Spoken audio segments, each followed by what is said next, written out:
అండి. మీరు చెప్పినట్లు ఈ మధ్య కాలంలో థైరాయిడ్ సమస్యతోటి చాలామంది ఇబ్బంది పడుతూ ఉన్నారు. థైరాయిడ్ అనేది మనకు ఈ నెక్ దగ్గర ఉన్న ఒక గ్లాండ్. శరీరంలో ఉన్న ఒక్కొక్క గ్లాండ్ ఒక్కొక్క శరీర ఆకృతిని బట్టి, శరీర అవసరాన్ని బట్టి ఎంజైమ్స్ని రిలీజ్ చేస్తూ ఉంటుందన్నమాట.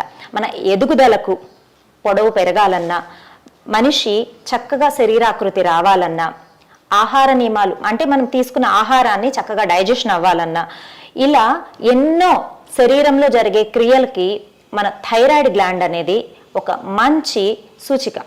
థైరాయిడ్ గ్లాండ్ ఎంజైమ్స్ని రిలీజ్ చేస్తూ ఉన్నంత రోజులు చక్కగా మనకి ఈ క్రియలన్నీ జరుగుతూ ఉంటాయి అన్నమాట.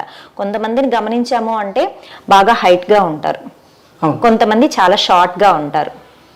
గమనించారా? ఇది థైరాయిడ్ యొక్క ఆ ఎంజైమ్స్ రిలీజ్ చేసే శరీరంలో ఉత్పత్తి అయ్యే క్రియను బట్టి వాళ్ళ హైట్ అనేది పెరగడం తగ్గడం జరుగుతూ ఉంటుంది ఒక ఏజ్ వరకు. తర్వాత థైరాయిడ్ గ్లాండ్ ఎలా మనకి ఎంజైమ్స్ని ప్రొడ్యూస్ చేస్తూ ఉన్న దాన్ని బట్టి శరీర ఆకృతి కూడా మారుతూ ఉంటుంది. కొంతమందిని గమనించారంటే థైరాయిడ్ గ్లాండ్ యొక్క పనితీరు చక్కగా ఉన్న వాళ్ళు శరీరాకృతి చాలా చక్కగా ఉంటుంది. కొంచెం ఇంబ్యాలెన్స్గా ఉన్న వాళ్ళు వెయిట్ ఎక్కువ పెరిగిపోవడము, లేదంటే మరీ లీన్గా అయిపోవడము చూస్తూ ఉంటాం. ఊబకాయం అంటూ ఉంటాము. తర్వాత మరి సన్నగా అయిపోవడం, ఇలాంటివన్నీ కూడా థైరాయిడ్ గ్లాండ్ వ్యవస్థ కిందకి వస్తాయన్నమాట. ఈ థైరాయిడ్ అసలు ప్రాబ్లం ఎందుకు వస్తుంది? థైరాయిడ్ అన్నది ప్రతి ఒక్కరికి శరీరంలో ఉన్న ఒక గ్రంథి. ఈ థైరాయిడ్ గ్లాండ్ అనేది ఈ ఎంజైమ్స్ని ఎక్కువ రిలీజ్ చేయడం, తక్కువ రిలీజ్ చేయడం, దాన్ని బట్టి సమస్యగా తీసుకుంటాం. సమస్య అంటే థైరాయిడ్ గ్లాండ్ ఎక్కువగా మనకు ఎంజైమ్స్ని ప్రొడ్యూస్ చేస్తూ ఉందనుకోండి, అప్పుడు మనకు ఇక ఊబకాయం రావడము, లేదు అంటే జుట్టు బాగా రాలిపోవడము, కొంతమందికి ఈ హార్మోనల్ ఇంబ్యాలెన్స్ వల్ల చిన్ దగ్గర కానీ అంటే అవాంఛిత రోమాలు అంటూ ఉంటాం, ఇలా వచ్చేసేయడము, లేదు అంటే ఇర్రెగ్యులర్ పీరియడ్స్ రావడం, లేదు అంటే బాగా నీరసంగా అనిపించడము, టైర్డ్ అయిపోతూ ఉంటారు తొందరగా. ఇలాంటి ప్రాబ్లమ్స్ అన్నీ వస్తూ ఉంటాయి. ఇది లేడీస్లో అయినా సరే, జెంట్స్లో అయినా సరే. కొంతమందికి బాగా సన్నగా అయిపోతూ ఉంటారు. ఇవన్నీ కూడా థైరాయిడ్ గ్లాండ్ వ్యవస్థ సరిగా పని చేయకపోవడం వల్ల వచ్చే సమస్యలు అన్నమాట. ఓకే, వసంతలక్ష్మి గారు, అసలు థైరాయిడ్ సమస్యతో బాధపడే వాళ్ళు ఎటువంటి ఆహార నియమాలు పాటించాల్సినటువంటి అవసరం ఉంది? అండి, థైరాయిడ్ సమస్యతో ఇబ్బంది పడుతూ ఉన్న వాళ్ళకి కొన్ని ఆహార పదార్థాలని ఖచ్చితంగా అవాయిడ్ చేయవలసిన అవసరం ఉంది. లైక్ క్యాలీఫ్లవర్కి సంబంధించిన, రూట్కి సంబంధించిన ఆహార పదార్థాలు, క్యాలీఫ్లవర్ కావచ్చు, క్యాబేజీ కావచ్చు, బ్రోకలీ కావచ్చు, ఇలాంటి ఆహార పదార్థాలు తీసుకున్నప్పుడు థైరాయిడ్ యాక్టివేషన్ అనేది హైపర్ ఉంటుందన్నమాట. అందువల్ల వాటిని అవాయిడ్ చేయమని చెప్తూ ఉంటాం. కొన్ని రకాల చిరుధాన్యాలు తీసుకున్నప్పుడు కూడా ఈ థైరాయిడ్ సమస్య కొంచెం ఎక్కువయ్యే అవకాశం ఉంది. అంటే లైక్ మిల్లెట్స్లో సామలు కానీ, అరికెలు కానీ, జొన్నలు కానీ ఇలాంటివి తీసుకున్నప్పుడు అందరికీ సూట్ అవ్వు. థైరాయిడ్ ప్రాబ్లం ఉన్న వాళ్ళు వీటిని ఖచ్చితంగా అవాయిడ్ చేసుకోవాలి. థైరాయిడ్ ప్రాబ్లం ఉన్నా కూడా అందరికీ చక్కగా సూట్ అయ్యే మిల్లెట్స్ ఉంటాయి. అవి ఏంటి అంటే రాగులు కానీ, గోధుమలు కానీ ఇలాంటివి తీసుకుంటూ ఉండాలి. తర్వాత ఖచ్చితంగా థైరాయిడ్ సమస్యలు ఉన్న వాళ్ళు అన్హెల్దీ ఫుడ్స్ అంటే processed food, out side process చేసి పెట్టేసి ఉంటారు, ఎప్పుడో చేసి పెట్టుంటారు, ప్యాక్ చేసి పెట్టేసి ఉంటారు, వాటిల్లో కెమికల్స్ కూడా మిక్స్ అయి ఉంటాయి అన్నమాట. ఇలాంటివి తీసుకోవడం ఖచ్చితంగా అవాయిడ్ చేయాలన్నమాట. లేదు అంటే వాళ్ళకి ప్రాబ్లం అనేది ఎక్కువ అవుతూ ఉంటుంది. వసంతలక్ష్మి గారు, థైరాయిడ్ సమస్యతో బాధపడే వాళ్ళకి యోగాలో ఎటువంటి ఆసనాలు వేస్తే ఉపయోగం ఉంటుంది?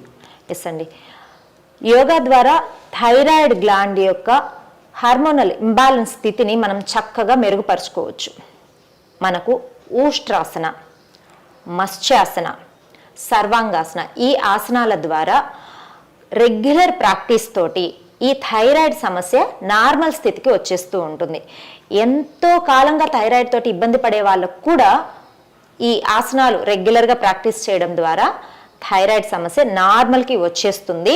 ఈ థైరాయిడ్ సమస్య ద్వారా వచ్చిన ఇతర అన్ని సమస్యలు కూడా లైక్ ఒబేసిటీ కావచ్చు, ఇన్ఫర్టిలిటీ కావచ్చు, లేదు అంటే ఇర్రెగ్యులర్ పీరియడ్స్ కావచ్చు, ఇలాంటివన్నీ కూడా తగ్గిపోతాయి. వసంతలక్ష్మి గారు, థైరాయిడ్ సమస్యని తొలగించడానికి ఈ ఆసనాలతో పాటుగా ఏదైనా ముద్ర ఉందా? ఎస్ అండి, శంఖముద్ర రెగ్యులర్గా ప్రాక్టీస్ చేయడం ద్వారా మనకు థైరాయిడ్ సమస్య అనేది తగ్గిపోతుంది. వసంతలక్ష్మి గారు, ఈ థైరాయిడ్ సమస్యని తగ్గించడానికి ఎటువంటి ప్రాణాయామం ఉంది? ఎస్ అండి, ప్రాణాయామ ద్వారా మాత్రమే మనం చాలా ఆరోగ్య సమస్యలని తగ్గించుకోవచ్చు.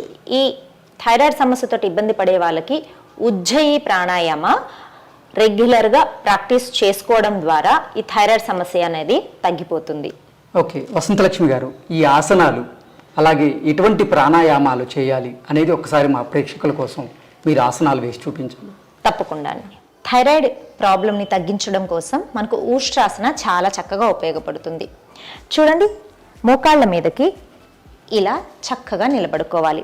హ్యాండ్స్ని మెల్లగా ముందుకి స్ట్రెచ్ చేసుకొని కొద్దిగా బ్యాక్ బెండింగ్ చేస్తూ రైట్ హీల్ని రైట్ పామ్తో టచ్ చేస్తూ లెఫ్ట్ హీల్ని లెఫ్ట్ పామ్తో టచ్ చేస్తాం.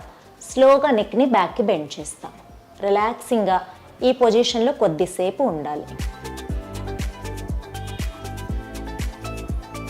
మెల్లగా లెఫ్ట్ హ్యాండ్ని తర్వాత రైట్ హ్యాండ్ని డౌన్ చేసుకొని ఇలా వజ్రాసన స్థితికి వచ్చి హ్యాండ్స్ని రెండు ముందుకి స్ట్రెచ్ చేసుకొని హెడ్ని డౌన్ చేసి రిలాక్స్ అవ్వాలి.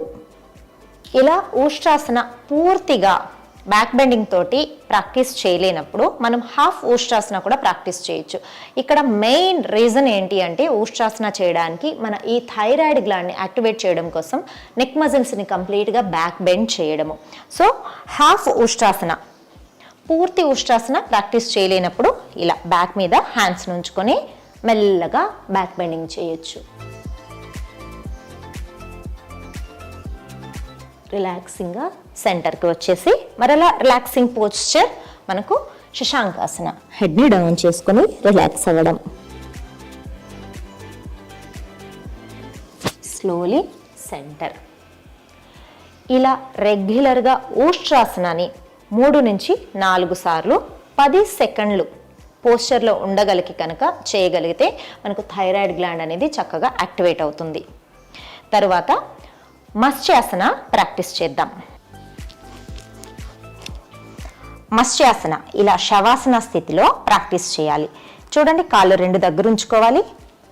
మన హ్యాండ్స్ని థైస్ కింద ఉంచుకోవాలి. షోల్డర్స్ని చక్కగా పైకి లిఫ్ట్ చేసి క్రౌన్ ఆఫ్ ద హెడ్ మన మాడ భాగాన్ని మ్యాట్కి తగిలేలాగా ఇలా మెల్లగా నెక్ని పైకి లిఫ్ట్ చేసుకోవాలి. ఉండగలిగినంతసేపు ఈ మత్స్యాసన స్థితిలో ఉండాలి. మెల్లగా రిలాక్స్ చేసుకుందాం.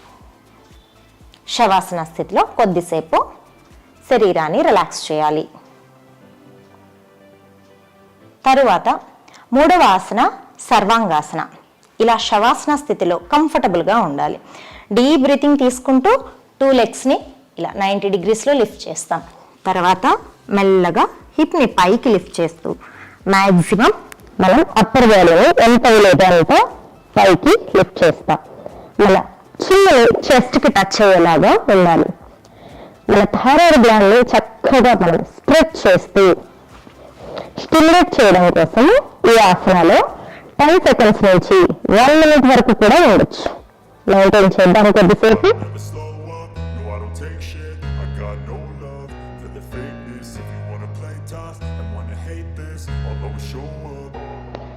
తర్వాత స్లోగా లెగ్స్ని డౌన్ చేస్తూ హ్యాండ్స్ని రిలీజ్ చేస్తూ deep breathings and deep breath outs తోటి రిలాక్సింగ్గా లెగ్స్ని డౌన్ చేసి శవాసన స్థితిలో శరీరాన్ని రిలాక్స్ చేయాలి.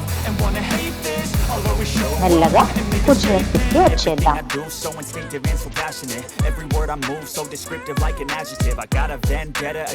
ఓకే వసంతలక్ష్మి గారు, అసలు థైరాయిడ్ సమస్యని అరికట్టాలంటే ఎటువంటి ఆసనాలు వేయాలి అని మీదైన శైలిలో చాలా చక్కగా వివరించారు.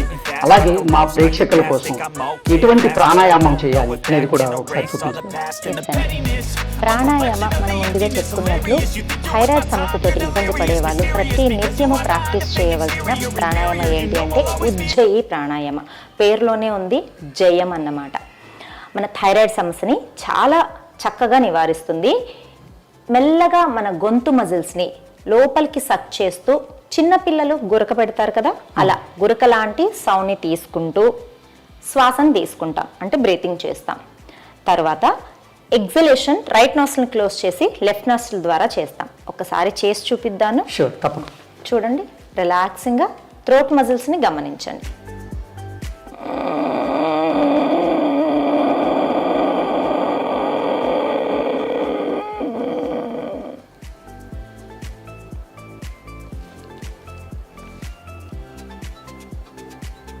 ఎగ్జలేషన్ మెల్లగా లెఫ్ట్ నాస్ట్రిల్ నుంచి చేస్తాం.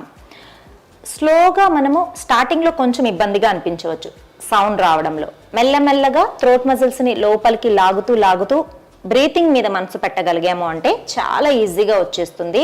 హార్మోనల్ ఇంబ్యాలెన్స్ ప్రాబ్లమ్ని తగ్గించడానికి ఈ ఉజ్జయి ప్రాణాయామ చాలా చక్కగా ఉపయోగపడుతుంది.